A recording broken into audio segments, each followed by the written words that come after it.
Friends, कैसे हैं आप सब। मेरा नाम अवैध अहमद और आप मुझे देख रहे हैं मेरे चैनल सीआर कोचिंग्स पर। और आज हम करने जा रहे हैं क्लास 9 की फिजिक्स का chapter, that is work, power and energy. तो ये चैप्टर 3 पार्ट में डिवाइडेड है, that is work, power and energy, sorry work, energy and power. तो इस चैप्टर को हम 3 पार्ट में ही करेंगे। तो इस पार्ट में हम सिर्फ किसकी बात करेंगे? जी हाँ, वर्क की। तो आइए हम सबसे पहले किसके बारे में पढ़ते हैं? वर्क के बारे में पढ़ते हैं। देखिए, आज मेरे साथ एक बहुत दुख क्या कहते हैं उसे, दुख घटना हुई है। उसमें क्या हुआ है, मुझे बहुत दर्द हुआ है। मेरे साथ क्या हुआ है, मेरी मम्मी ने मुझे कहा कि कुछ चेयर्स रखी थी हमारी, उन्होंने कहा कि ऊपर रख के आओ और पर चेयर का तुम्हें मैं 5 रुपीज़ दूँगी। मैं खुश हो गया, मैंने कहा ठीक है, क्योंकि हमारे यहाँ है 4 चेयर, तो 5 for 20 रुपीज़ मिलेंगे। तो मैंने वो 4 की 4 टेबल चेयर उठाए अपने सर पे, और सर पे उठाने के बाद मैं ऐसे लेकर के आ गया। अब मैं नीचे से लेके आया, शेयर्स भी चढ़े, ऊपर चढ़ा। और जब मैं ऊपर आ गया, मैं मम्मी के पास गया, मैंने कहा गिव मी 20 रुपीज़। तो मम्मी ने कहा किस काम के? मैंने कहा मैंने जो आपका काम किया है। मैंने कहा तुमने तो कुछ काम ही नहीं किया। अब मैं ऐसे कहा किया तो है, सारी चेयर्स में यहाँ से ऊपर अपने आप चली गई हूँ। तो नहीं, तुमने कुछ काम नहीं किया। क्यों नहीं किया? तो उन्होंने मुझसे कहा कि जाओ क्लास 9 की फिजिक्स का work, energy and power chapter पढ़ो, उसमें वर्क के बारे में पढ़ो, तब तुम्हें पता चलेगा। अगर तुम्हें समझ में आया तो तुम मुझसे खुद ही नहीं पैसे लोगे। तो चलिए गाइस, देखते हैं कि ऐसा मैंने क्या किया कि जो मेरी मम्मी मुझे पैसे नहीं दे रही हैं और मुझे कहा कि जाके वो चैप्टर पढ़ो। तो चलिए पढ़ते हैं। तो हमें वर्क के बारे में पढ़ना है। तो देखिए, वर्क तब कहलाता है, अब मैंने जो किया, मैं चेयर्स ऊपर ले गया, या मैं सुबह से लेके शाम तक स्कूल का वर्क कर रहा हूँ, होमवर्क कर रहा हूँ, बहुत देर तक कर रहा हूँ, मेरी एनर्जी वेस्ट हो रही है। एनर्जी वेस्ट हुई, शाम में थक गया। पापा से कहा कि आज मैं सब काम कर रहा, मैं लेटूंगा। पापा ने कहा तूने तो वर्क ही नहीं किया। क्या हो गया? मैंने तो वर्क किया, सारा होमवर्क मैंने फिनिश कर दिया, मेरा वर्क क्यों नहीं हुआ? वो छोड़ें आप, मैं सुबह से भाग रहा हूँ, इधर जा रहा हूँ, उधर जा रहा हूँ, मम्मी का सब्जी ला के दी, तब भी कुछ वर्क नहीं किया। तो वो एनर्जी तो वेस्ट हो रही है। हम अगर अपने हिसाब से देखिए तो हम वर्क कर रहे हैं, मगर साइंस के हिसाब से, फिजिक्स की लैंग्वेज में ये वर्क नहीं है। तो अब देखते हैं कि फिजिक्स की लैंग्वेज में वर्क क्या है क्या। तो उससे मुझे पता चलेगा कि मुझसे क्या गलती हुई और मम्मी ने मुझे पैसे क्यों नहीं दिए। तो आइए देखते हैं। तो वर्क होता है फिजिक्स की लैंग्वेज में, is defined as the product of force into displacement is equals to force into displacement. तो यानी कि work is defined as the product of the force into displacement. Work is defined as the product of force and displacement. Hindi में कहते हैं मुझसे multiply को displacement, not distance. So work is defined as the product of force and displacement. अब force और displacement का work से क्या लेना देना है? तो ये क्या है? तो देखिए, अब ये तो है वर्क की डेफिनेशन कि अगर वर्क हो गया तो उसकी डेफिनेशन की मैं कैसे डिफाइन कर सकता हूँ मेरा वर्क हो गया। और मैं कब कहूँगा कि मेरा वर्क हो गया? कंडीशन में तो नहीं चाहिए ना कि जैसे मैं पास हो गया, पास होने के बाद मेरे 50% आए, तो 50% मेरा रिजल्ट है, तो ये तो वर्क, फोर्स इनटू डिस्प्लेसमेंट तो रिजल्ट देगा कि वर्क कितना हुआ है। मगर कंडीशन क्या है पास होने की? कंडीशन ये है कि मिनिमम मुझे 33, अगर 100 का पड़ा तो 33 मार्क्स चाहिए। तो यानी कि मुझे वो जो वर्क की कंडीशन है कि ऐसा हुआ तब कहेगा कि वर्क हुआ। जैसे मैं चेयर नीचे से ऊपर लेके आया, मगर मेरी मम्मी ने मना करा कि तुमने वर्क नहीं करा। तो मुझे ऐसा क्या करना था कि मम्मी को लगता कि हाँ इसने कुछ वर्क करा। तो इस work is said to be done. Work is, कोई क्वेश्चन कहे आपसे कि that when work is said to be done, work is said to be done when applied force produces a displacement।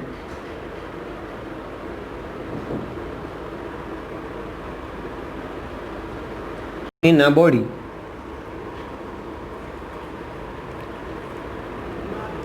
अगर अप्लाई फोर्स जो मैं apply कर रहा हूँ जिस भी बॉडी पे कर रहा हूँ, और अगर उसके अंदर क्या प्रोड्यूस हुआ, उसके अंदर अगर डिस्प्लेसमेंट प्रोड्यूस हो गया, अप्लाइड फोर्स ने मेरी अगर डिस्प्लेसमेंट किसी बॉडी के अंदर प्रोड्यूस करा, तब वो क्या कहलाएगा, वर्क।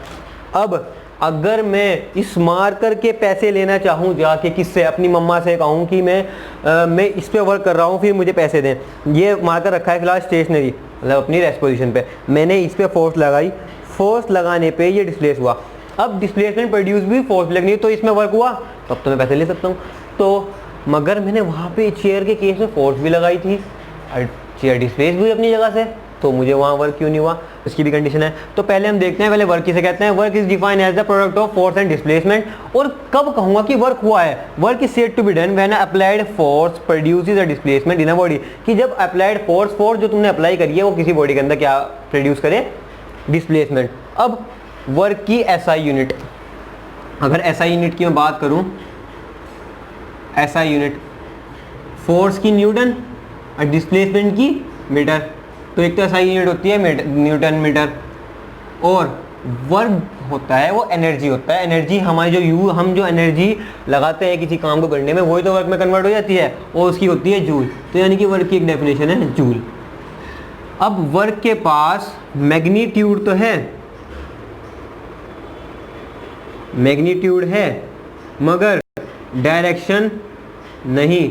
और जो ऐसी चीज़ होती है जिसके पास मैग्नीट्यूड होता है सिर्फ, वो कैसी क्वांटिटी होती है, स्केलर क्वांटिटी। तो यानी कि वर्क डन कैसी क्वांटिटी है, स्केलर क्वांटिटी। किसी को स्केलर क्वांटिटी और वेक्टर क्वांटिटी में डिफरेंस नहीं पता हो, तो मैंने न्यूटन वो क्या ना मोशन चैप्टर पढ़ाते हुए सबसे पहले मैंने यही पढ़ा है, तो आप जाएं उसे देखें। तो वर्क डन कैसी क्वांटिटी है, स्केलर क्वांटिटी। एक तो ये रीज़न ये है मेरे पास में, और दूसरा रीज़न हमारा वो 11th में पढ़ना है हमें, कि यहाँ पे डॉट प्रोडक्ट होता है। डॉट प्रोडक्ट एक तरह का मल्टीप्लाई होता है, और डॉट प्रोडक्ट का रिजल्ट हमेशा हमें स्केलर मिलता है। तो इसलिए वर्क डन कैसी क्वांटिटी है, scalar quantity. SI unit joule. तो work done is defined as the product of force and displacement. और वर्क कब कहूँगा कि हाँ मैंने फाइनली वर्क करा, कि जब मेरी फोर्स अप्लाइड फोर्स किसी बॉडी के अंदर डिस्प्लेसमेंट प्रोड्यूस कर दे। ऐसे ही डिस्प्लेसमेंट प्रोड्यूस हुआ तो वो क्या होगा, वर्क डन हुआ। अब कहीं पे अगर ऐसा हो जाए कि डिस्प्लेसमेंट ही जीरो हो जाए, सपोज करें आप कोई मेरा सिर्फ कर देते हैं आप लोग, ओके इसे स्क्रीनशॉट ले लीजिएगा। अगर मेरा कोई सर्कुलर मोशन हो रहा है कहीं पे, तो मेरा सर्कुलर मोशन है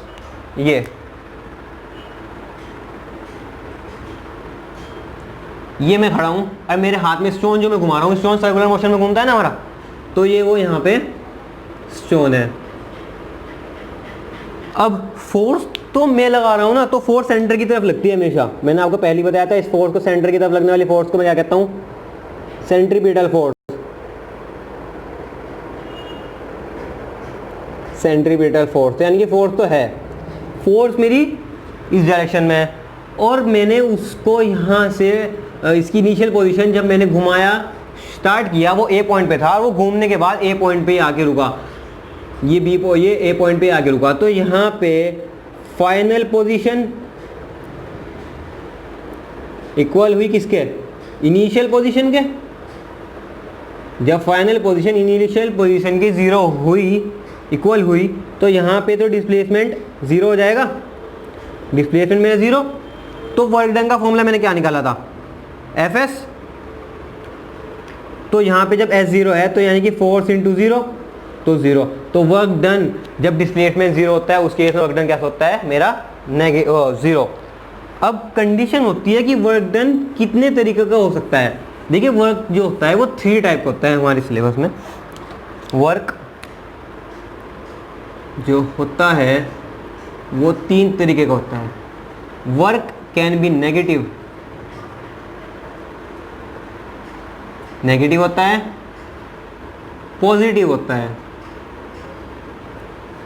और वर्क डन जीरो होता है।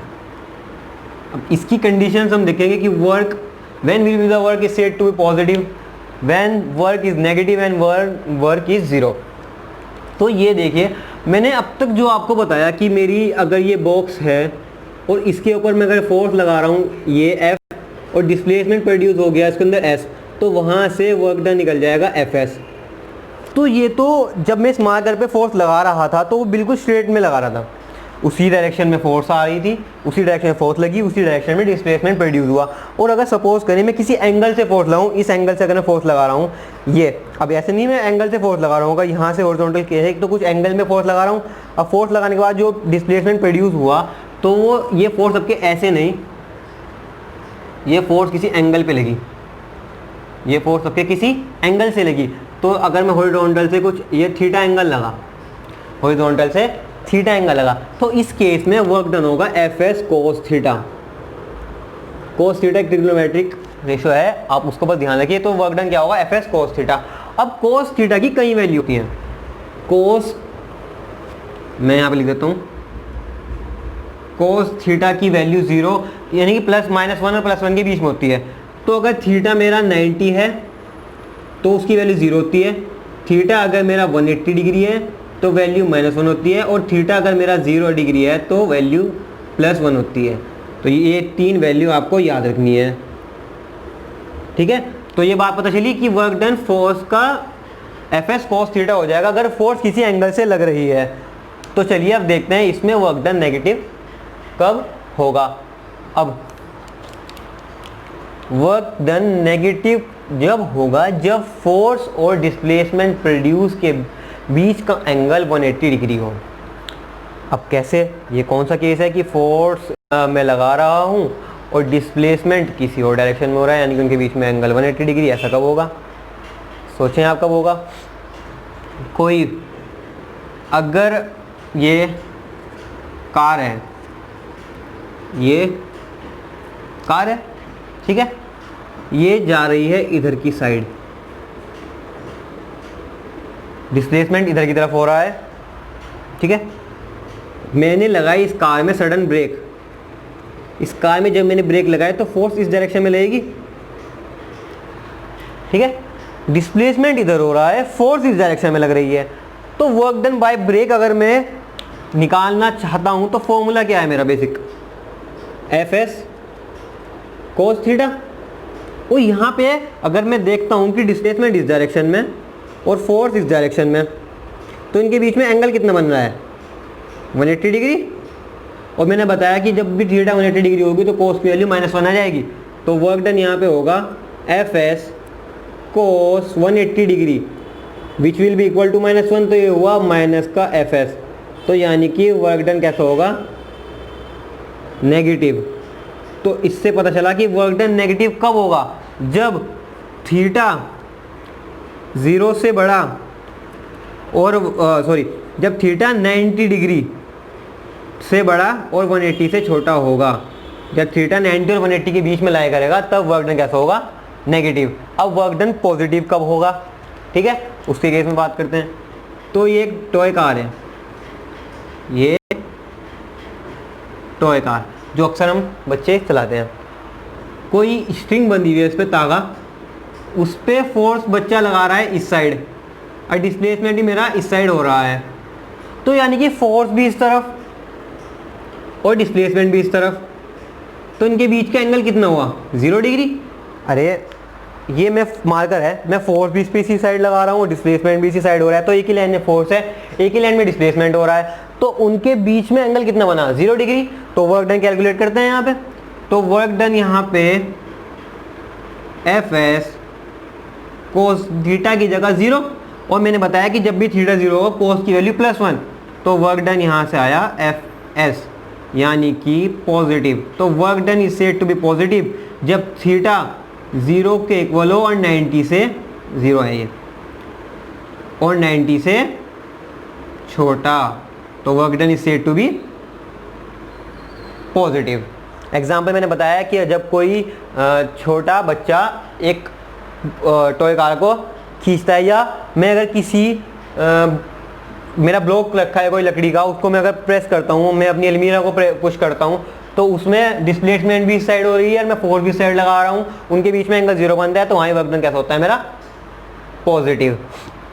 और work done 0। Work done zero की बात कब आती है? जब फोर्स और डिस्प्लेसमेंट के बीच में 90 डिग्री एंगल हो, जब थीटा मेरा कितना हो 90 डिग्री। अब इसका एग्जांपल देखते हैं। वो वर्क डन का फॉर्मूला मेरा क्या है? F S cos theta. तो work done F S cos 90। तो कोस 90 मैंने बताया जब थीटा 90 होगा तो कोस 0 हो जाएगा। तो इन केस में वर्क डन कैसा हो जाएगा? 0। Work done 0। तो यानी कि थीटा 90 डिग्री और फोर्स के बीच में इसका एग्जांपल अगर मैं बताऊं, कौन सा एग्जांपल इसमें रहेगा कि जब फोर्स तो मेरी और डिस्प्लेसमेंट के बीच में 90 डिग्री का एग्जांपल है। ये मेरे साथ जो हुआ है, आज मैंने चेयर सर पे उठाई तो यानी कि चेयर जो मुझ पे फोर्स लगा रही थी वो मैं नीचे की तरफ थी और डिस्प्लेसमेंट मेरा आगे की तरफ, या मेरे फोर्स ऊपर की तरफ लगा रहा हूँ, डिस्प्लेसमेंट तो मेरा आगे की तरफ ही था। तो ये मेरा अगर हेड है, मैं खड़ा हूँ, ये मेरे हेड पे ये चेयर है, उसकी फोर्स या तो ऊपर अगर ग्रेविटेशन फोर्स लगी वो डाउनवर्ड, और मेरा डिस्प्लेसमेंट हो रहा है इस तरफ। तो यानी कि फोर्स ये, डिस्प्लेसमेंट ये, तो 90 डिग्री एंगल बन रहा है। तो 90 डिग्री एंगल बन रहा है, तभी तो मुझे आज पैसे नहीं मिले वर्क करने के। तो अब मेरे समझ में आए कि वर्क डन 0 कब होगा, नेगेटिव कब होगा, पॉजिटिव कब होगा। इसकी वजह से अगर शायद मैं चैप्टर पहले पढ़ लेता तो मैं उस चेयर को ऐसे पुश करके लेके जाता तो मेरा वर्क डन पॉजिटिव होता, और पॉजिटिव होने के बाद में मुझे पैसा मिलता। अब मेरा खैर लॉस हुआ, मगर आपका ना हो, तो इसलिए आप हमेशा याद रखिएगा that whenever will be the angle between the force and the displacement will be 90 degree, the work done is said to be 0. or when the angle between the force and displacement is less than 90 degree, between 0 and 90 degree the work is said to be positive, and when the work done between the force and the displacement, when the angle between the force and displacement is 180 degree, then the work done is said to be negative. Negative का example break जो work करते हैं car में, इसमें या तो मैं किसी चीज़ को पुश कर रहा हूँ और इसमें जब मैं चेयर सर पे लेके गया मेरा नुकसान हुआ, तो ये वर्क डन होता है नेगेटिव। तो इसमें ये हमारा this is all about the work. तो समझ में आई वर्क कैसा होगा। तो अब आइए हम एक क्वेश्चन ट्राई करते हैं एनसीईआरटी का।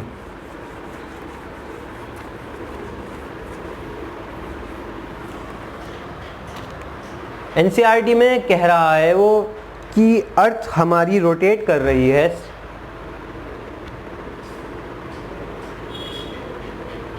ये हमारा सन है सेंटर में और ये हमारी अर्थ। तो कोई आपसे कहे कि calculate work done by the earth,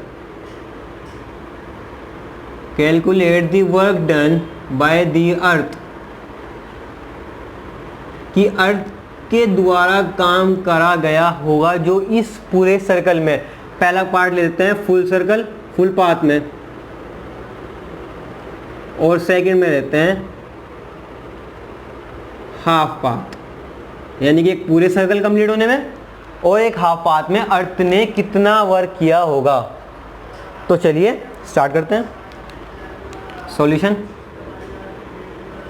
तो मैं देखता हूं पहले पार्ट में, अगर मैं फुल पार्ट में अगर वो अर्थ यहाँ से स्टार्ट हुई, फोर्स तो लग रही है क्योंकि सन, मैंने आपको ग्रेविटेशन पढ़ाते हुए बताया था कि फोर्स सन चलाता है, इन्हें सन लगाता है फोर्स हमेशा।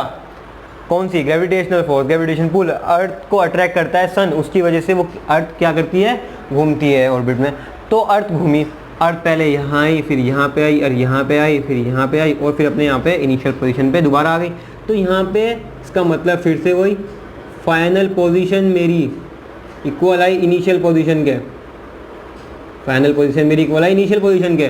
तो यहाँ पे तो डिस्प्लेसमेंट 0 हुआ। तो वर्क डन का फॉर्मूला मुझे पता था एफ एस कोस थीटा, आप एफ एस कोस थीटा याद रखें, उससे सब हो जाएगा। एफ एस तो 0 है, कोस थीटा तो जब 0 आ गया तो वर्क डन तो यहाँ पे 0 होगा। तो वर्क डन दो केस में 0 हो सकता है, एक तो जब थीटा 0 हो, थीटा 90 डिग्री हो, और या फिर डिस्प्लेसमेंट ही मेरा 0 हो जाए। तो फर्स्ट केस में अगर फुल पाथ में देखता हूँ मैं तो वर्क डन हमेशा कैसा आया, 0। तो सेकेंड पार्ट देखते हैं। सेकेंड पार्ट में तो हाफ पे, हाफ यहाँ पे है तो यहाँ पे कहीं पे ये हाफ सर्कल कंप्लीट होगा। तो अगर हाफ सर्कल पे देखता हूँ तो फोर्स तो इस डायरेक्शन में लग रही है, ये और जो डिस्प्लेसमेंट का हमारा जो वेलोसिटी अर्थ की होगी, ये डिस्प्लेसमेंट जिस डायरेक्शन में है, वो अगर उसकी पोजीशन देखनी होगी तो मुझे टेंजेंट लगाना होगा सर्किल पे।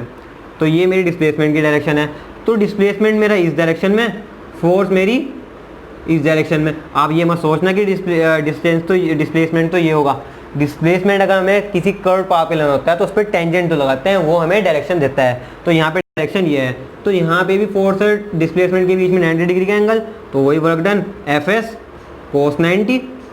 तो कोस 90 की वैल्यू 0 है, तो वर्क डन में यहाँ पे क्या है 0।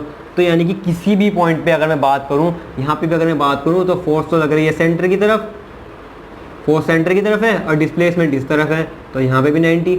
इस जगह बात करूँ तो फोर्स ये लग रहा है F, और डिस्प्लेसमेंट इस डायरेक्शन में, तो यहाँ पे भी 90। तो every point of the circle, the angle between the force and displacement is gonna be 90 degree, that's why the work done will be equal to 0। तो इस केस में भी वर्क डन 0 रहेगा। होप आपको वर्क डन बिल्कुल अच्छे समझ में आया हो और मेरी जैसी गलती मत करना। तो नेक्स्ट पार्ट में हम करेंगे एनर्जी, और उसके नेक्स्ट पार्ट में हम पावर भी कर लेंगे। तो if you like the videos please like share and subscribe.